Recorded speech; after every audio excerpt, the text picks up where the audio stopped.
അപ്പോൾ അന്ന് മൂപ്പര് എന്ത് ചെയ്തു, അവിടെ പലരും പല സ്വാധീനം ഉപയോഗിച്ചിട്ട് അവിടെ നടത്താൻ പറ്റില്ല, എന്ത് നടക്കണ മരിക്കന്നെ നടത്താൻ പറ്റില്ല എന്ന് പറഞ്ഞ് പല പ്രശ്നങ്ങൾ ഉണ്ടാക്കണില്ല. എന്നതുപോലെ അന്നും പ്രശ്നം ഉണ്ടാക്കിയിട്ടുണ്ട്. അപ്പം മൂപ്പര് സ്വന്തം അവിടെ എന്താക്കിയതാ സ്റ്റേജ് കെട്ടിയത് വാഴശ്ശേരിക്ക് അടുത്തൊരു സ്ഥലത്ത്. എന്നിട്ട് ആരാണ് പ്രസംഗിക്കാൻ വരിക എന്ന് പറയുമ്പോൾ മൂപ്പര് പറഞ്ഞു അത് പ്രസംഗിക്കണ സമയത്ത് ആൾ വരും എന്ന് പറഞ്ഞു. അത് വലിയൊരാൾ വരാണ്ടെന്ന് പറഞ്ഞു. അങ്ങനെ മൂപ്പര് എന്ന് പ്രസംഗിച്ചു. ആ തലേന്ന് ഉണ്ടായ ആ അപമാനം ഉണ്ടല്ലോ അത് പാടെ ഇല്ലാതെയാക്കി. അപ്പം അന്ന് എനിക്ക് സമസ്ത കേരള ജമിയത്തുൽ ഉലമക്ക് വേണ്ടി സേവനം ചെയ്ത മഹാനാണ് ബഹുമാനപ്പെട്ട ശംസുലുമായ ഖദ്ദസ. അപ്പം അതുകൊണ്ടാണ് അവര് സേവനം ചെയ്ത് അവര് നട്ടു വളർത്തിയ ഒരു പ്രസ്ഥാനമാണ് സമസ്ത കേരള ജമിയത്തുൽ ഉലമ. ആ സംഘടനക്ക് ഏതെങ്കിലും നിലക്ക് പോർലേൽക്കുന്ന പ്രവർത്തനങ്ങൾ നമ്മുടെ ഇത് ഉണ്ടാവാൻ പാടില്ല. അത് ഷെയ്ഖുനാ ശംസുലുലമനെ സ്നേഹിക്കുന്ന ആളുകൾക്ക് യോജിച്ചതുമല്ല. എല്ലാവരും പറഞ്ഞിട്ടുണ്ടല്ലോ ഞങ്ങൾക്ക് മൂപ്പരാളാന്ന് പറയും.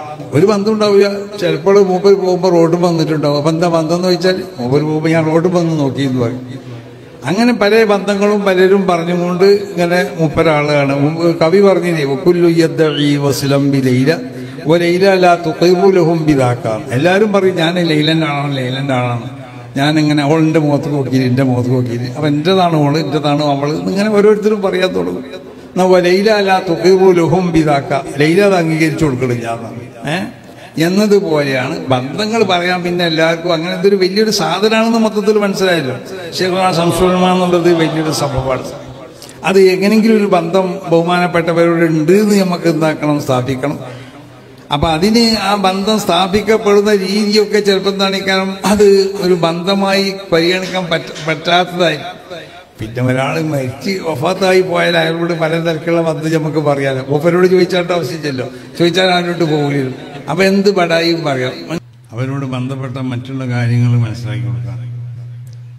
അതോടൊപ്പം മൂപ്പര് ബഹുമാനപ്പെട്ടവർ നിലകൊണ്ടിരുന്ന ഒരു പ്രസ്ഥാനമുണ്ട്, അതായത് സമസ്ത കേരള ജമിയത്തുൽ ഉലമ. അതിനുവേണ്ടി ഒരുപാട് പ്രയാസങ്ങൾ സഹിച്ചുകൊണ്ടാണ് മൂപ്പര് ജീവിച്ചത്. എപ്പോഴും പറയാറുണ്ടായിരുന്നു, പലപ്പോഴും പറഞ്ഞിട്ടുണ്ട്. പല ഭാഗത്തിൽ നിന്നും പല ആക്ഷേപങ്ങളും അധിക്ഷേപങ്ങളൊക്കെ വളരെ ശക്തമായ ഭാഷയിൽ അല്ലെങ്കിൽ നീചമായ ഭാഷയിൽ പലരും മൂപ്പരെ പറ്റി പറയുകയും എഴുതുകയൊക്കെ ചെയ്തിട്ടുണ്ട്. അന്ന് ഇന്നത്തെ പോലെ വാർത്താ മാധ്യമങ്ങൾ സൗകര്യങ്ങൾ ഇന്നത്തെ പോലെ ഇല്ലാത്തൊരു കാലഘട്ടം. എന്നാലും അന്ന് പല എഴുത്തുകാരും അവരുടെ തൂലിയൊക്കെ ഉപയോഗിച്ചുകൊണ്ട് പല മറ്റുള്ള ആളുകൾ അവരുടെ നാവൊക്കെ ഉപയോഗിച്ചുകൊണ്ട് മഹാനാവുന്ന ശൈഖുനാ ശംസുലുൽ ഉലമക്കെതിരെ പലതും പ്രചരിപ്പിക്കുകയും പലതും എഴുതുകയും പലതും പറയുകയും ചെയ്തു. നീചമായ ഭാഷയിലാണത്. അപ്പോൾ ഇത് കേട്ട് സഹിക്കാൻ വയ്യാതായപ്പോൾ എനിക്ക് പറഞ്ഞിട്ടുണ്ട്, ഞാൻ മൂപ്പർക്ക് പ്രസ്ഥാനത്തിനോടുള്ള ഒരു പൂർണ്ണ പറ്റി പറയണം. അപ്പം മൂപ്പര് പറഞ്ഞു, ഇവരെ ഈ പറയുന്നവർ ഈ പറയുന്ന അസഭ്യങ്ങളും വളരെ നീചമായ വാക്കുകളും ഇതൊക്കെ കേൾക്കുമ്പോൾ ഈ പ്രവർത്തനം അവസാനിപ്പിച്ചുകൊണ്ട് മൂപ്പരെ കയ്യിലുണ്ടായിരുന്ന ആ തസ്ബീഹ്മാല ഇങ്ങനെ വിളിച്ചു പറയും, ഈ തസ്ബീഹ്മാലയിട്ട് വല്ല പള്ളിൻ്റെ ഉള്ളിൽ പോയിരിക്കുകയാണ് നല്ലതെന്ന് ഞാൻ പലപ്പോഴും ആഗ്രഹിച്ചിട്ടുണ്ട്, അങ്ങനെ ഞാൻ ചിന്തിച്ചിട്ടുണ്ട്.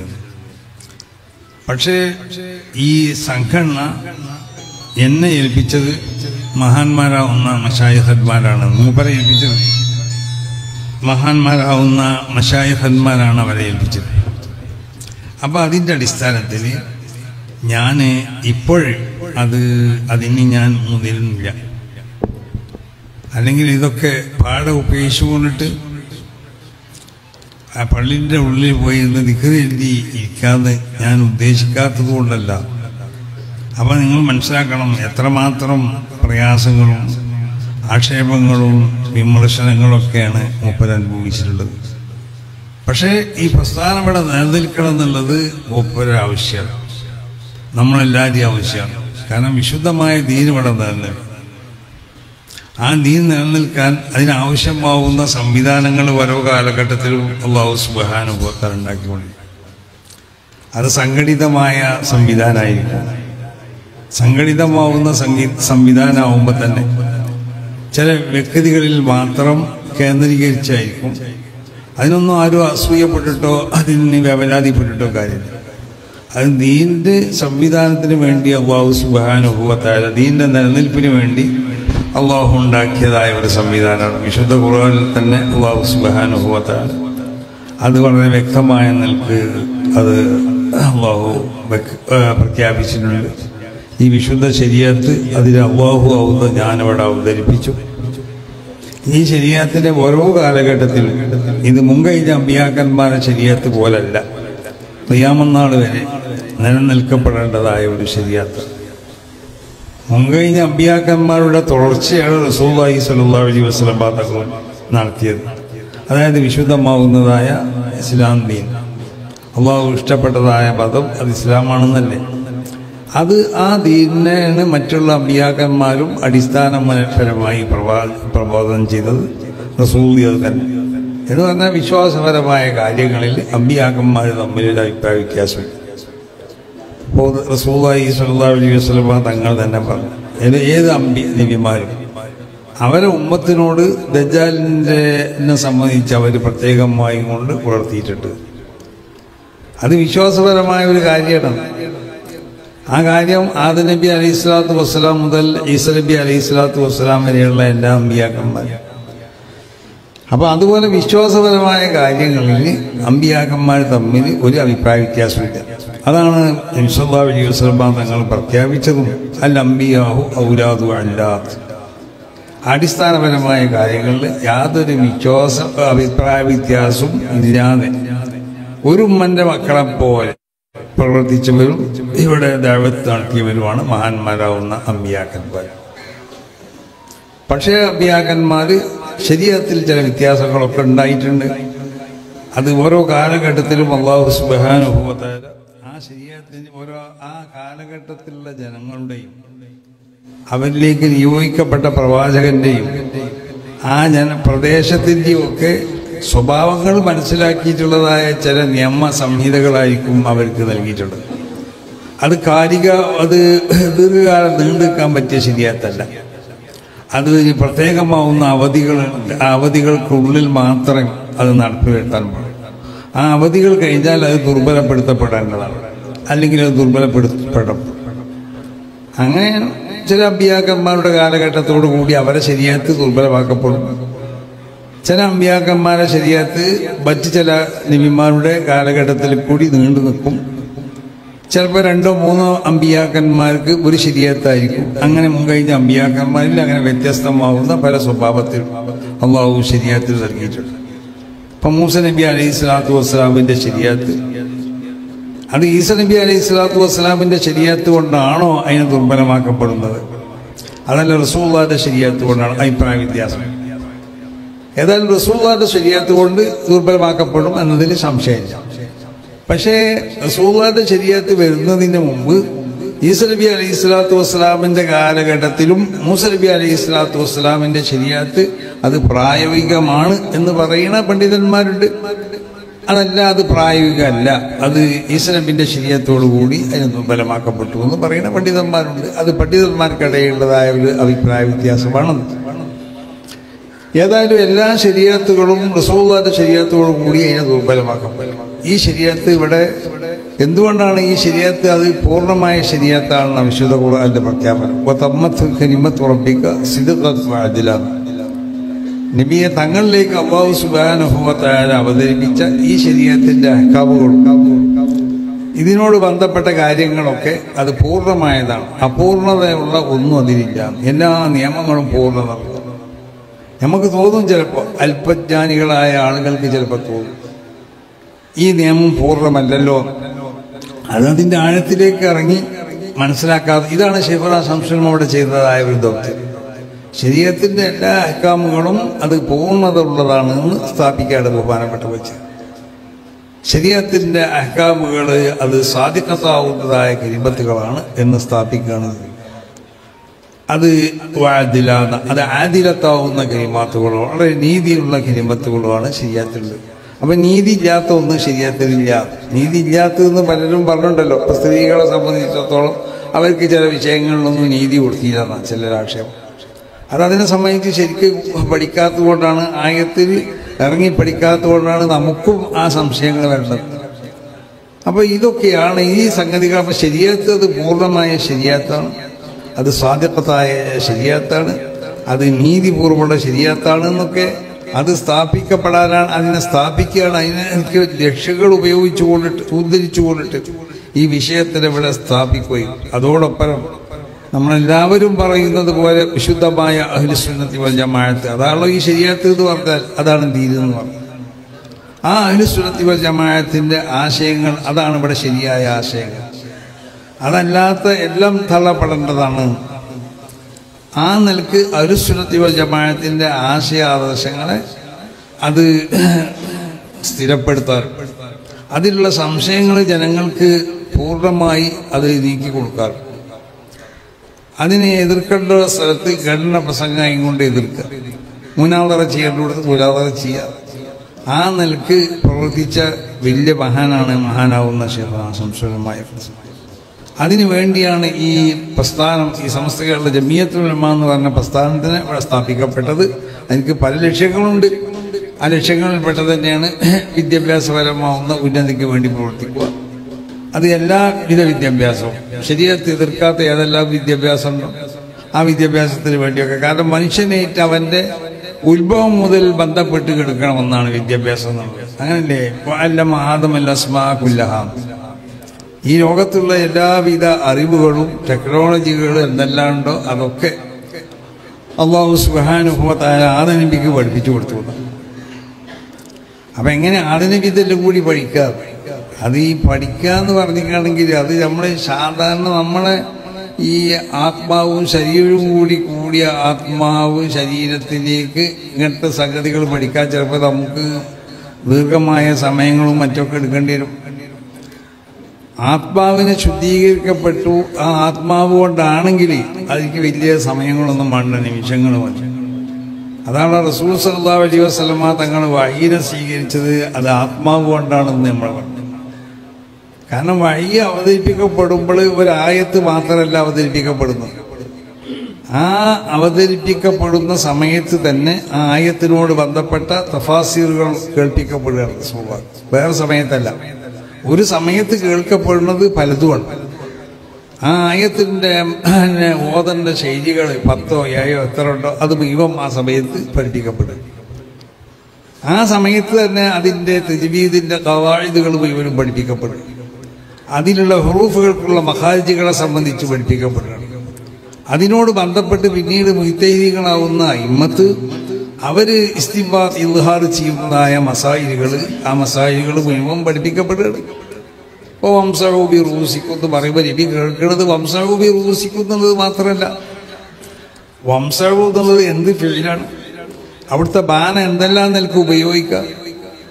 അപ്പൊ അതിനോട് ബന്ധപ്പെട്ട പിന്നീട് ഈ ബാനെ ഉപയോഗിക്കുന്നതോടും മറ്റും ബന്ധപ്പെട്ടുകൊണ്ട് അയിമ്മത്തിന്റെ ഇടയിലുള്ള അഭിപ്രായ വ്യത്യാസങ്ങൾ, തല മുഴുവൻ തടയണം, തലന്റെ 4 തടഞ്ഞാൽ മതി, അതല്ല ഒരു മുടി തടഞ്ഞാലും മതി എന്നൊക്കെയുള്ള ഈ അഭിപ്രായ വ്യത്യാസങ്ങൾ പിന്നീട് അയിമ്മത്ത് മുജ്തഹിദീങ്ങൾ അവർക്കുള്ള പ്രധാനപ്പെട്ട അടിസ്ഥാന തത്വങ്ങളനുസരിച്ച് അവർ വ്യത്യാസങ്ങളെ വെളിച്ചത്ത് കൊണ്ടുവരും. അതാണ് മുജ്തഹിദീകളാവുന്ന അയിമ്മത്ത് ചെയ്യുന്നത്. എന്താണ്? ഇൽഹാറുൽ ഹുക്മാണ്. ഹുക്മ അവിടെ ആദ്യം തന്നെ ഉണ്ട്. ആ ഹുക്മിനെ അവർ പുറത്തു പോട്ട് ചെയ്യും. അത് എല്ലാവരും കൊടുത്തതും ശരിയാണ്. കാരണം തല 4 തടയി അതിലേക്ക് ചില ലക്ഷ്യങ്ങളുണ്ട്. അവരെ അഭിപ്രായം അനുസരിച്ച് അതായിരിക്കും പ്രബലമാക്കപ്പെടേണ്ടത്. മുഴുവൻ തടങ്ങി എന്നുള്ളതിനും ലക്ഷ്യങ്ങളുണ്ട്. അങ്ങനെ ഈ ആയത്തിനോട് അവിടെ ഒരു ഭാഗം ഉണ്ടായിട്ടുണ്ട്. ഈ ഭാഗം കൊണ്ടുള്ള കാര്യം എന്താണ്? ഇതിനെ സംബന്ധിച്ചൊക്കെ ചർവടം ചെയ്ത് അതിലുള്ള വ്യത്യസ്തമാവുന്ന അഭിപ്രായങ്ങളിൽ നിന്ന് ഓരോ ഇമാമിയങ്ങളും അവർക്കുള്ളതായ ന്യായങ്ങളനുസരിച്ച് പ്രബലമാക്കിയതിന്റെ അടിസ്ഥാനത്തിലാണ് മസലകൾ അവർ കണ്ടുപിടിക്കുന്നത്. അങ്ങനെ കണ്ടുപിടിക്കപ്പെട്ട ഈ വസ്തുതൊക്കെ നബി സല്ലല്ലാഹു അലൈഹി വസല്ലം അതാണ് അൽയൗമ അക്മൽതു ലക്കും ദീനക്കും എന്ന് പറഞ്ഞു. ദീനിനെ ഇവിടെ പൂർത്തിയാക്കി തന്നു. അതില് ഒരു സംഗതി ഇനി ആരും കടത്തിക്കൂട്ടേണ്ട ആവശ്യമില്ല. വിശുദ്ധ ഖുർആനിൽ അതെല്ലാം ഉണ്ട്. വിശുദ്ധ ഖുർആനിൽ വ്യക്തമായി പറയപ്പെട്ടതുണ്ടാവും. ആ വ്യക്തമായി പറയപ്പെട്ടതിന്റെ അടിസ്ഥാനത്തിൽ തന്നെ ഒരു ഇമാമിനെ പിൻപറ്റേണ്ട ആവശ്യം ഉണ്ടാവും. അത് വ്യക്തമായി പറയപ്പെട്ടതാണ്. അപ്പൊ നമ്മൾ വ്യക്തമായി പറയപ്പെട്ട ഒരു സംഗതിയിൽ ഇമാം ഷാഫിയെ നമ്മൾ സ്വീകരിച്ചു എന്ന് പറയേണ്ട ആവശ്യമില്ല, അല്ലെങ്കിൽ ഇമാം മാലിക് തങ്ങളെ സ്വീകരിച്ചു എന്ന് പറയേണ്ട ആവശ്യമില്ല, അല്ലെങ്കിൽ അഹമ്മദ് ബിൻ ഹംബൽ തങ്ങളെ സ്വീകരിച്ചു എന്ന് പറയേണ്ട ആവശ്യമില്ല, ഇമാം അബൂ ഹനീഫ ഇമാം തങ്ങളെ ഞങ്ങൾ തഖ്ലീദ് ചെയ്തു എന്ന് പറയേണ്ട ആവശ്യമില്ല. കാരണം എന്തുകൊണ്ട്? ഒരു സഹിയാവുന്ന ഒരു തഖ്ലീദ് ഇമാമിന്റെ ഏതെങ്കിലും ഒരു ഇമാമിന്റെ തഖ്ലീദ് ചെയ്യേണ്ട ആവശ്യമില്ല, വ്യക്തമായി പറയപ്പെട്ടു. പിന്നെ നമ്മൾ ഇമാം ഷാഫിനെ തഖ്ലീദ് ചെയ്തു എന്ന് പറഞ്ഞാൽ, അല്ലെങ്കിൽ ഇമാം അബൂ ഹനീഫ തങ്ങളെ തഖ്ലീദ് ചെയ്തു എന്ന് പറഞ്ഞാൽ, അല്ലെങ്കിൽ ഇമാം മാലിക്കിനെ തഖ്ലീദ് ചെയ്തു എന്ന് പറഞ്ഞു, അല്ലെങ്കിൽ അഹമ്മദ് ബിൻ ഹംബലിനെ തഖ്ലീദ് ചെയ്തു എന്ന് ആ ഓരോ മദ്ഹബിന്റെ ഇമാമിനെയും തഖ്ലീദ് ചെയ്ത ആളുകൾ, അതല്ലെങ്കിൽ ആ മദ്ഹബിൽ നിന്ന് ചിലപ്പോൾ മറ്റൊരു മദ്ഹബിലേക്ക് നമുക്ക് മാറേണ്ടി വരും ചില പ്രത്യേക ഘട്ടങ്ങളിൽ. അപ്പൊ ആ മറ്റേ ഇമാമിനെ നമ്മൾ എന്താക്കേണ്ടി വരും? ആ തഖ്ലീദ് ചെയ്യേണ്ട അതിന്റെ ശുറൂത്തുകൾ അനുസരിച്ച് സഹിയായ തഖ്ലീദ് ചെയ്തുകൊണ്ട് ആ ഇമാമിന്റെ അഭിപ്രായം അനുസരിച്ച് നമുക്ക് നീങ്ങാം. നമ്മൾ ഷാഫി ഇമാമിനെ തഖ്ലീദ് ചെയ്തവരെന്നെയാണ്. പക്ഷെ ചില വിഷയങ്ങളിൽ നമ്മൾ ചിലപ്പോൾ ഉദാഹരണമായിട്ട് ഇപ്പൊ വഖഫ് മുതലിന് വെക്കാൻ പറ്റൂല, അല്ലെങ്കിൽ ഇതിനെ പകരമാക്കാൻ പറ്റൂല. അവിടെ ഷാഫി മദ്ഹബ് പ്രകാരം ഒന്നും ഇവ ചെയ്യാൻ പറ്റും. പക്ഷെ മറ്റ് മദ്ഹബ് പ്രകാരം അതിനെ വെക്കാൻ പറ്റിയിരിക്കണം. അതിനെ ചില പകരമാക്കലൊക്കെ അനുവദിക്കുന്ന ചില വകുപ്പുകളുണ്ട്. അപ്പൊ ആ വകുപ്പുകൾ പിന്നെ ഉപയോഗപ്പെടുത്തിക്കൊണ്ട് ആവശ്യമുള്ള ആളുകളോട് ആ മദ്ഹബിനെ തഖ്ലീദ് ചെയ്യേണ്ട സഹിയായ രൂപങ്ങൾ അവർക്ക് പറഞ്ഞു കൊടുത്ത് ആ മദ്ഹബ് അനുസരിച്ച് നിങ്ങൾ ചെയ്തോളൂ എന്ന് പറഞ്ഞു. ഇങ്ങനെയൊക്കെ മദ്ഹബുകളെ നമ്മൾ തഖ്ലീദ് ചെയ്യേണ്ടി വരുന്നത് എപ്പോഴാണ്? അത് വിശുദ്ധ ഖുർആനിലോ തിരുസുന്നത്തിലോ വ്യക്തമായി പറയപ്പെട്ട സംഗതിയിലല്ല. വ്യക്തമല്ലാതെ പറയപ്പെടുക, അവ്യക്തമായി പറയപ്പെടുക, വ്യക്തമായി പറയപ്പെടുക, അല്ലെങ്കിൽ പലതിനും സാധ്യതയുള്ള നിലക്ക് ശാരീരിന്റെ വക്കൽ നിന്ന് അതിന്റെ കൽപ്പനയോ പ്രവർത്തനമോ അല്ലെങ്കിൽ റസൂലുള്ളാഹിയുടെ പ്രവർത്തനങ്ങളോ ഉണ്ടാവും. അവിടെ നമ്മൾ സ്തംഭിച്ചു പോകും. ഈ വിഷയത്തെ സംബന്ധിച്ച് അതിന്റെ പഠനം നടത്തി അതിന്റെ വിശാലമാവുന്ന അതിന്റെ ആ വശങ്ങളിലേക്ക് ഇറങ്ങിച്ചെന്ന് ഇന്നതിനെ മറ്റതിനേക്കാൾ തെർജീഹ് ചെയ്യണം എന്നുള്ളത് അത് മുജ്തഹിദീകളാവുന്ന അയിമ്മത്താണ് ആ പണി ചെയ്യേണ്ടത്. ആ വിഷയത്തിലാണ് നമ്മൾ ഈ മഹാന്മാരാവുന്ന അയിമ്മത്തിനെ നമ്മൾ തഖ്ലീദ് ചെയ്യുക എന്ന് പറഞ്ഞു.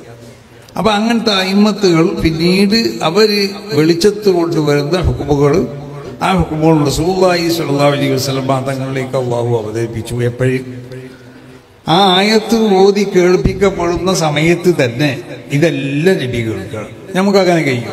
ഒരു ആയത്ത് ഓതി കേൾക്കും, നമ്മൾ ആയത്തല്ലേ കേൾക്കാൻ കഴിയുള്ളൂ. അത് നമുക്ക് ആ ആയത്ത് ഓതി കൊടുക്കുന്ന സമയത്ത് തന്നെ നമുക്ക് ഇതെല്ലാം കൂടി പറയാൻ കഴിയും, നമുക്ക് പറഞ്ഞു കൊടുക്കാൻ കഴിയും ഒരാൾക്ക്. നമുക്ക് ആയത്തോതിലൊന്ന് വേറെ, ആയത്തിനോട് ബന്ധപ്പെട്ട അതിന്റെ വ്യാഖ്യാനം ഒന്ന് വേറെ, അതിനോട് ബന്ധപ്പെട്ട അതിന്റെ മറ്റുള്ള കാര്യങ്ങൾ ഇതൊക്കെ വേറെ വേറെ.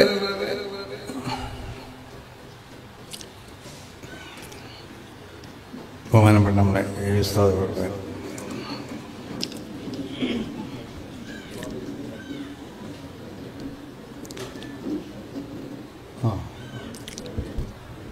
അപ്പൊ നമുക്ക് അതിനെ സംബന്ധിച്ച് നമുക്ക് അങ്ങനെ പഠിപ്പിച്ചു കൊടുക്കാൻ സാധിക്കുന്നതാണ്, അങ്ങനെ പഠിക്കാനും നമുക്ക് സാധിക്കുന്നതാണ്. നമുക്ക് സാധിക്കുന്നതല്ല. ഇതാണ് റസൂലുള്ളാഹി സ്വല്ലല്ലാഹു അലൈഹി വസല്ലം തങ്ങൾ ആത്മാവിനെ കൊണ്ട് അതിനെ സ്വീകരിച്ചു, വഹീനെ സ്വീകരിച്ചു. ഈ നിലക്കെറ്റാണ് മഹാനാവുന്ന ആദം നബി അലൈഹി സ്വലാത്തു വസ്സലാം അവരുടെ ആ ആത്മാവ് വിശുദ്ധമായ ആത്മാവായി. ആ ആത്മാവ് കൊണ്ടാണ് ആദം നബി അലൈഹി സ്വലാത്തു വസ്സലാം ഈ ഇൽമിനെ അവർ സ്വീകരിച്ചത്. അപ്പൊ അതാണ് ആദം നബി അലൈഹി സ്വലാത്തു വസ്സലാമിന് അല്ലാഹു സുബ്ഹാനഹു വ തആല എല്ലാ ഇൽമിനെയും പഠിപ്പിച്ചു കൊടുത്തു. ഇത് തന്നെയാണ് നമ്മുടെ അടിസ്ഥാനം. അപ്പൊ ചിലര് പറയലുണ്ട്, എന്താ ആദർശം പറയല് മാത്രമാണ് സമസ്തന്റെ ലക്ഷ്യം. അല്ലല്ലോ, സമസ്തന്റെ ഭരണഘടനയിൽ മറ്റു ഉണ്ട് ഇല്ലാന്ന് നമ്മൾ പറഞ്ഞില്ലല്ലോ. സമസ്തന്റെ ഭരണഘടനയിൽ പലതും ഉണ്ടായതുകൊണ്ടാണ് ചാരിറ്റി പ്രവർത്തനം സംബന്ധിച്ച് ഭരണഘടനയിലുണ്ട്, വിദ്യാഭ്യാസത്തിനെ പറ്റി ഭരണഘടനയിലുണ്ട്, ആത്മീയമായ വിദ്യാഭ്യാസവും ശരീരത്തിലൂടെ ഇതിനല്ലാത്ത ഏതെല്ലാം ഭൗതികമായ വിദ്യാഭ്യാസങ്ങളുണ്ടോ അതൊക്കെ പഠിപ്പിക്കണം തന്നെയാണ് സമസ്ത കേരള ജംഇയ്യത്തുൽ ഉലമയെ പഠിപ്പിക്കണം, അല്ലെങ്കിൽ പഠിപ്പിക്കാൻ ആവശ്യമാവുന്ന സംവിധാനങ്ങൾ ഉണ്ടാക്കണം. ഇത് സമസ്ത കേരള ജംഇയ്യത്തുൽ ഉലമയുടെ ഭരണഘടനയിലുള്ളതാണ്. അങ്ങനെ ഒരുപാട് കാര്യങ്ങളുണ്ട്. പക്ഷെ അതിൽ നിന്നൊക്കെ ഏറ്റവും പ്രധാനപ്പെട്ടത് വിശുദ്ധമാവുന്ന ദീൻ ഇവിടെ നിലനിൽക്കണം. ആ ദീൻ നിലനിന്നിട്ട് ഇതൊക്കെ പഠിപ്പിച്ചു കൊടുത്തൊരു കാര്യമുണ്ട്. ഈ ദീനിന്റെ അടിസ്ഥാനപരമായ കാര്യങ്ങൾ ജനങ്ങൾക്ക് പറഞ്ഞു മനസ്സിലായി.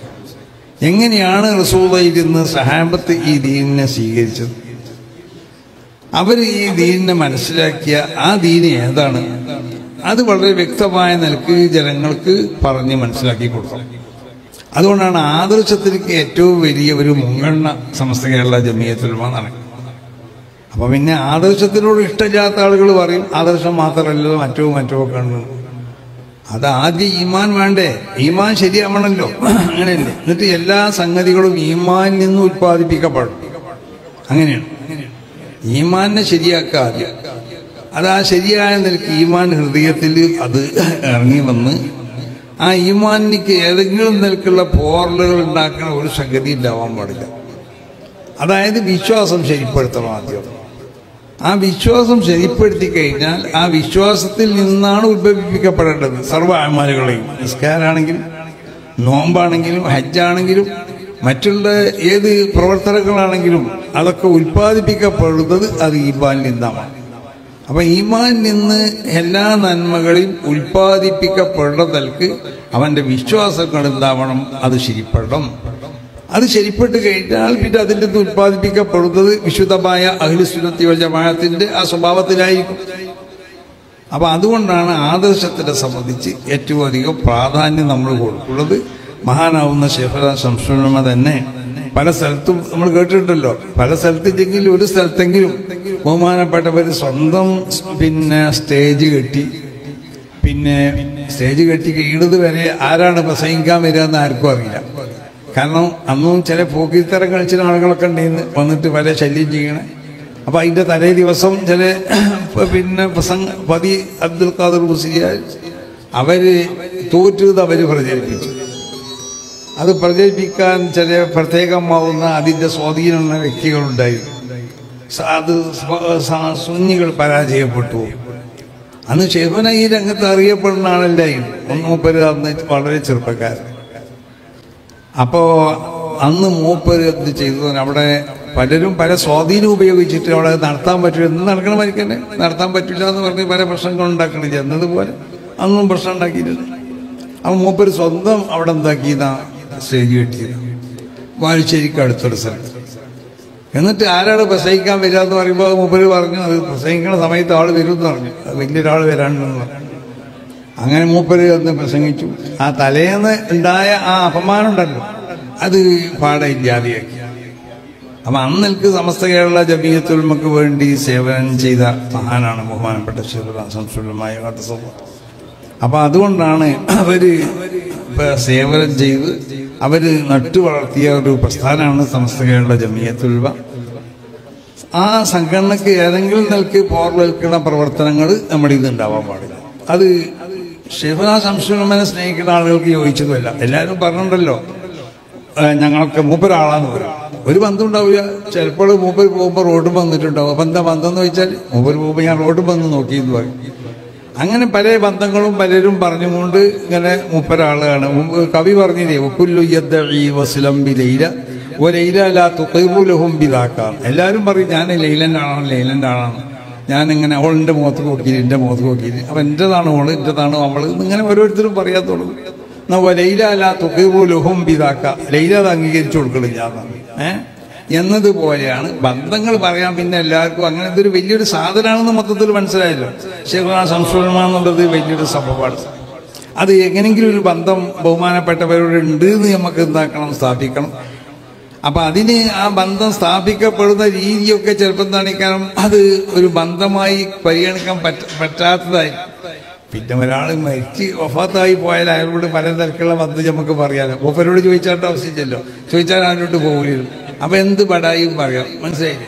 അത് ഹയാത്തുള്ള കാലത്ത് അങ്ങനെയാണെങ്കിൽ നമുക്ക് അപ്പോഴും ആളുകൾ വിചാരിക്കുന്നത് നമ്മൾക്കിപ്പോ ശൈഖുനാനോടുള്ള ബന്ധം പറഞ്ഞാലും ശൈഖുനാനോട് ആരും പോയി അത് ചോദിക്കൂല. കാരണം ആ ഗാംഭീര്യമൊക്കെ ഉണ്ടാവുമ്പോൾ മൂപ്പരെ എത്തുകയല്ലാന്ന് എല്ലാവർക്കും പേടിയായി. മൂപ്പരെ സമീപത്തി അത് കണ്ട് ചോദിക്കാതെ. പക്ഷേ സമീപത്ത് നമ്മൾ ചെല്ലുമ്പോഴാണ് മൂപ്പരെ പറ്റി നമുക്ക് മനസ്സിലാണ് ആരാണ് ശൈഖുനാൻ, എത്ര വിനയത്തിന്റെ ഉടമയാണ്. ഞാൻ നന്ദി ദാറുസ്സലാം ആർത്തി കോളേജിലാണ് മുദരിസായി നിന്നപ്പോഴേ പിന്നെ എന്നോട് എപ്പോഴും പറയും അവിടെ റൂമിലൊക്കെ സൗകര്യമില്ലേ, തലേണില്ലേ, കട്ടിലില്ലേ, ഇതൊക്കെ ചോദിക്കും. അപ്പം ഞാനിങ്ങനെ അത്ഭുതപ്പെട്ടു പോയി. എന്താ ഇപ്പം ഷെഹുലാക്ക് നമ്മൾ ഷെഹുലാൻ്റെ ഒപ്പം ഇപ്പം എന്ത് പ്രയാസങ്ങളുണ്ടെങ്കിലും അതൊക്കെ സഹിച്ചവിടെ നിൽക്കുക എന്നുള്ള അതൊരു പ്രത്യേകതയാണ്. അത് നമുക്ക് കിട്ടുന്ന ഒരു ആനന്ദമാണ്.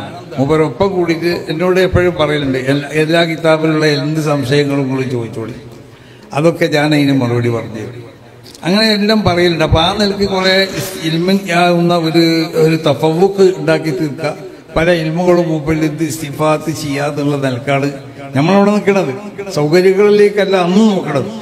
പക്ഷേ മൂപ്പര് പറയുന്നത് നമ്മൾക്ക് അവിടെ സൗകര്യം ഉണ്ടോ ഇല്ലേ ഇതിങ്ങനെ ചോദിക്കുകയാണ്, എപ്പോഴും ചോദിക്കുകയാണ്. അപ്പം ആ മനുഷ്യൻ ആരാണ്, അത്ര വലിയ മനുഷ്യൻ, ആ മനുഷ്യൻ്റെ ഒരു വിനയും ഒരു താഴ്മയൊക്കെ നമ്മൾ മനസ്സിലാക്കണം.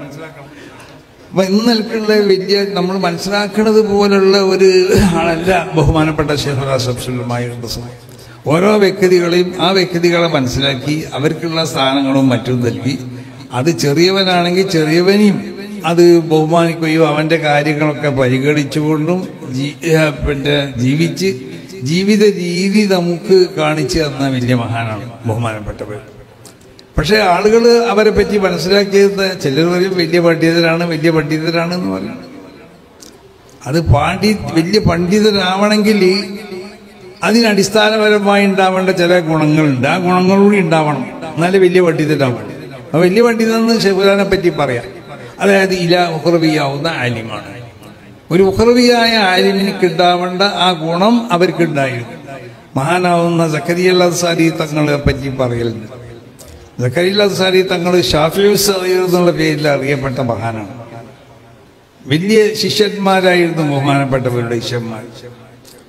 മൂപ്പരെ ഉസ്താദന്മാരും വലിയ ആളുകളായിരുന്നു. ഇബ്നു ഹജറുൽ അസ്ഖലാനി തങ്ങൾ മൂപ്പർ ഉസ്താദായി, ഇമാം അഹ്ലി തങ്ങൾ മൂപ്പർ ഉസ്താദ്, ഇമാം കമാൽ തങ്ങൾ അവരെ ഉസ്താദായി. എന്നതുപോലെ ഇബ്നു ഹജറുൽ ഹൈതമി തങ്ങൾ മൂപ്പരെ ശിഷ്യനായി, ജലാലുദ്ദീൻ സുയൂത്തി തങ്ങൾ, ഇമാം മറ്റൊരു കമാൽ അവർ മൂപ്പരെ ശിഷ്യരായി.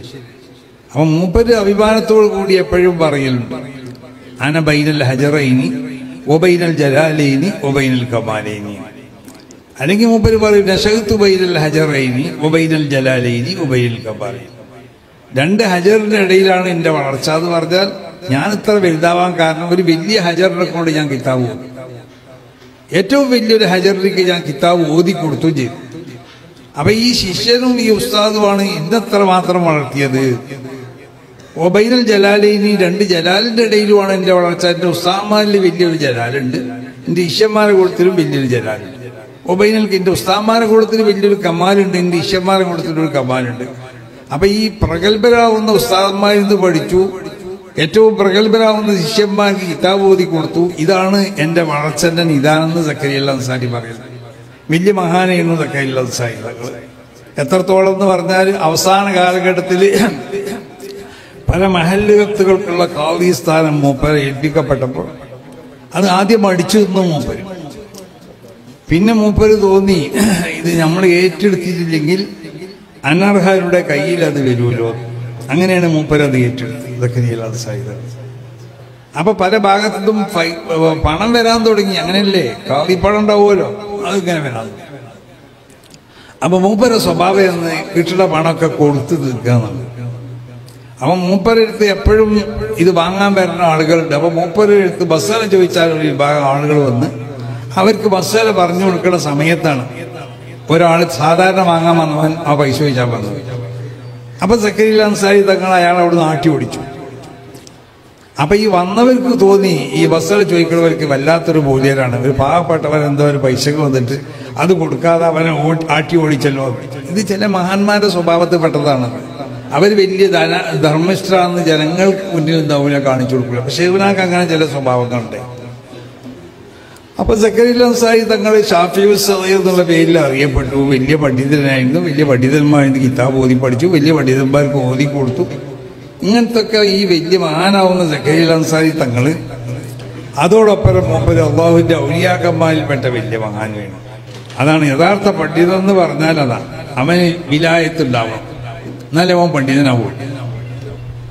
അപ്പൊ സക്കരിയ അൻസാരി തങ്ങൾ അങ്ങനെ മൂപ്പര് വിലായത്തിന്റെ സ്വഭാവം ആളുകൾക്ക് കാണിച്ചു കൊടുത്തിരുന്നു. എന്താ കാരണം? ഒരവസരത്തിന്റെ ഒരു ശബ്ദം മൂപ്പർ കേൾക്കുകയാണ്.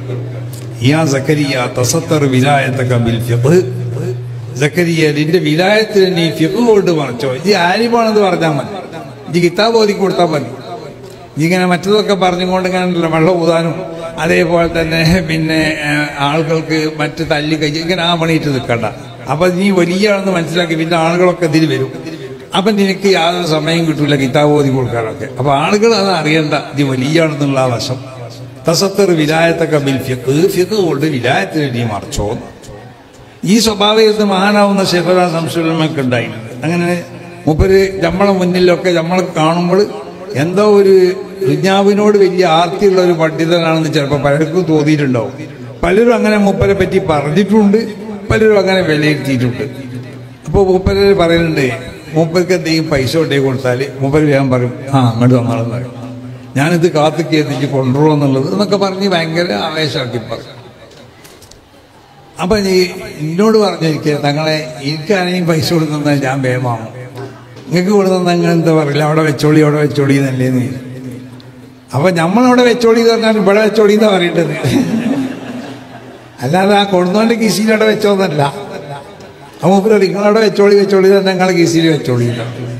ഞാനത് എനിക്ക് വേണമെന്നുണ്ടെങ്കിൽ വേഗം വാങ്ങണം. അതെന്തിനു വേണ്ടിയാന്ന് ചോദിച്ചാൽ എന്നെ പറ്റി ജനങ്ങൾ മനസ്സിലാക്കട്ടെ, ഞാൻ ഇതിനോടൊക്കെ വലിയ ആഗ്രഹമുള്ള ഒരാളാണ്, ദുനിയാവിനോട് വലിയൊരു മഹബത്തുള്ള ഒരാളാണെന്ന് ജനങ്ങൾ മനസ്സിലാക്കട്ടെ.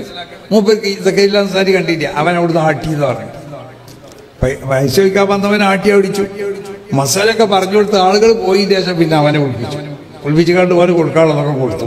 അവനോട് പറഞ്ഞു, ആളുണ്ടാവുമ്പോൾ ഇവിടെ ചോദിക്കാൻ വരരുത്, അയാൾ മുന്നിൽ നിന്ന് ഞാൻ തരുമ്പോൾ ഞാൻ വലിയ നിർമ്മിച്ചതാണെന്ന് അവരൊക്കെ മനസ്സിലാക്കും. അപ്പൊ ജനങ്ങളെ മുന്നിൽ എന്താവുക, ദുനിയാവിനോടുള്ളതായ ഒരു ആഗ്രഹം അല്ലെങ്കിൽ ദീനിയായ നിലക്ക് ധർമ്മിഷ്ഠനല്ല, ദീനിയായ ആ നന്മ മൂപ്പരിൽ ഇല്ല എന്നൊക്കെ കാണിക്കുകയാണ്. കാരണം എന്തുകൊണ്ട്, ജനങ്ങൾ വലിയ ധർമ്മിഷ്ഠരാണെന്ന് മനസ്സിലാക്കി അതുകൊണ്ടുള്ളതായ ഒരു പിന്നെ ആ ധർമ്മം നഷ്ടപ്പെട്ടു പോണതായ ഒരു കാര്യം ഉണ്ടാവാൻ പാടില്ല.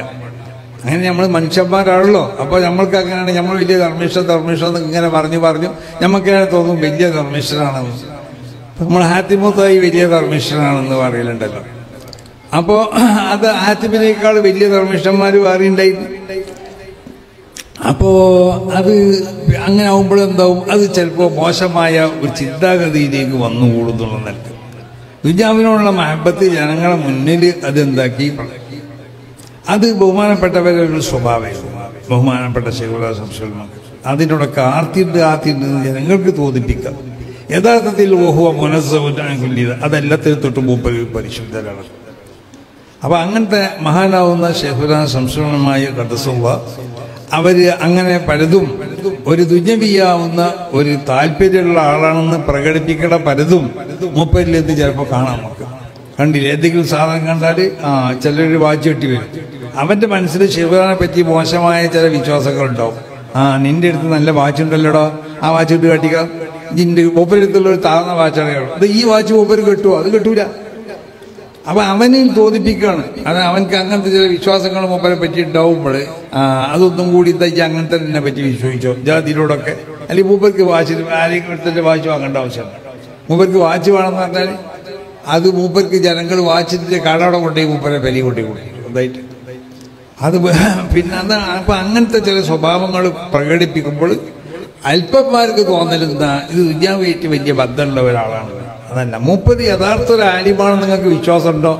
എന്നാൽ മൂപ്പര് വിലായത്തുണ്ട് എന്ന് കൂടി വിശ്വസിക്കണം. അതെനിക്ക് പറയാനുള്ളത്. കാരണം എന്തുകൊണ്ടെന്ന് ചോദിച്ചാൽ, അമ്പിയാക്കന്മാരുടെ യഥാർത്ഥ ഇരുത്തിട്ടാവലാണ് ഒരു ആലിമ് എന്ന് പറഞ്ഞാൽ. അതിൽ ഉലമാവ് വറസത്തുൽ അമ്പിയാവുന്ന അവരാണ് യഥാർത്ഥ ആലിമീങ്ങൾ. അമ്പിയാക്കന്മാരുടെ ആ ഇർത്ത് എങ്ങനെ സമ്പാദിക്കാൻ കഴിയുള്ളൂ എന്നറിയോ? അമ്പിയാക്കന്മാരെ ഒപ്പം കൂടിയതുകൊണ്ട് നബിയാവൂലല്ലോ. അമ്പിയാക്കന്മാരെ ഇർത്തുണ്ടാവാന്ന് രൂപത്തിൽ കിട്ടാത്തല്ല. കാരണം റസൂലുള്ളാഹിന്റെ ശേഷം പിന്നെ ഇവിടെ നബിന്റെ ആവശ്യമില്ല. കാരണം ഈ അത്രമാത്രം സുശക്തമായ, ഞാൻ ആദ്യം സൂചിപ്പിച്ചതുപോലെ തമ്മത്ത് കരിമത്ത് റബ്ബിക സിദ്ഖൻ വഅദില, സാദിഖത്തും ആദിലത്തും താമത്തുമാവുന്ന ശരീഅത്തിലാണ് റസൂലുള്ളാഹിലേക്ക് അവതരിപ്പിക്കപ്പെട്ടത്. ഞാൻ അതിൽ ഒരു പരിവർത്തനത്തിനും ഒരു കാലഘട്ടത്തിലും ആവശ്യമില്ല. അതാണ് പിന്നെ ഇവിടെ നബി വരേണ്ട ആവശ്യമില്ല. പക്ഷേ ഈസ നബി വരേണ്ടത് നബിയായിട്ടല്ല. അപ്പൊ പിന്നെ ഇവിടെ ഈ ശരീരത്തിനെ ഇവിടെ നിലനിർത്താൻ ആവശ്യമാവുന്ന പണ്ഡിതന്മാരാണ് പിന്നെ ഇവിടെ ഉണ്ടാവേണ്ടത്. ആ പണ്ഡിതന്മാർക്ക്, ഏത് പണ്ഡിതന്മാർക്ക് അത് കഴിയുള്ളൂ? പൂർണ്ണമായി അമ്പിയാക്കന്മാരുടെ ആ സ്വഭാവം ഉണ്ടാക്കി തീർക്കാൻ കഴിയണം. അത് സാധാരണക്കാർക്ക് കഴിയൂല. ഇസ്തീബു വല തുത്തിക്കൂതല്ലേ. ആ അമ്പിയാക്കന്മാരുടെ ആ സ്വഭാവം ഉണ്ടാക്കി തീർക്കാൻ നിങ്ങൾ ശ്രമിക്കണം. പക്ഷെ നിങ്ങൾക്ക് അതിന് കഴിയൂല എന്ന് പറഞ്ഞാൽ പിന്നെ കൽപ്പിക്കേണ്ട ആവശ്യമുണ്ടോ? അവ കൽപ്പന നടത്തുന്ന കഴിയണത്തരങ്ങൾ ഉണ്ടാക്കണം. അപ്പൊ അമ്പിയാക്കന്മാരുമായിട്ട് ബന്ധപ്പെട്ടുകൊണ്ട് നുബുവത്ത് ഇവിടെ സമ്പാദിക്കേണ്ട ഒരു ആവശ്യമില്ല. ബന്ധപ്പെട്ടതുകൊണ്ട് നുബുവത്ത് സമ്പാദിക്കാൻ കഴിയൂല. കാരണം ഒരു നബിന്റെ മകനായതുകൊണ്ട് നബി ആവൂല, ഒരു നബിന്റെ ഒപ്പം കൂടിയതുകൊണ്ട് നബി ആവാൻ കഴിയൂല. അങ്ങനെയാണെങ്കിൽ ഈസ നബി മഹാനാവുന്ന യാക്കൂബ് നബി നബിയായത് ഇസ്ഹാഖ് നബിന്റെ മകനായതുകൊണ്ടല്ല. ഇസ്ഹാഖ് നബി നബിയായത് ഇബ്രാഹിം നബിന്റെ മകനായതുകൊണ്ടല്ല. യൂസുഫ് നബി നബിയായത് യാക്കൂബ് നബിന്റെ മകനായതുകൊണ്ടല്ല. അതുപോലെയൊക്കെ അല്ലാഹു സുബ്ഹാനഹു വ തആല പ്രത്യേകമായി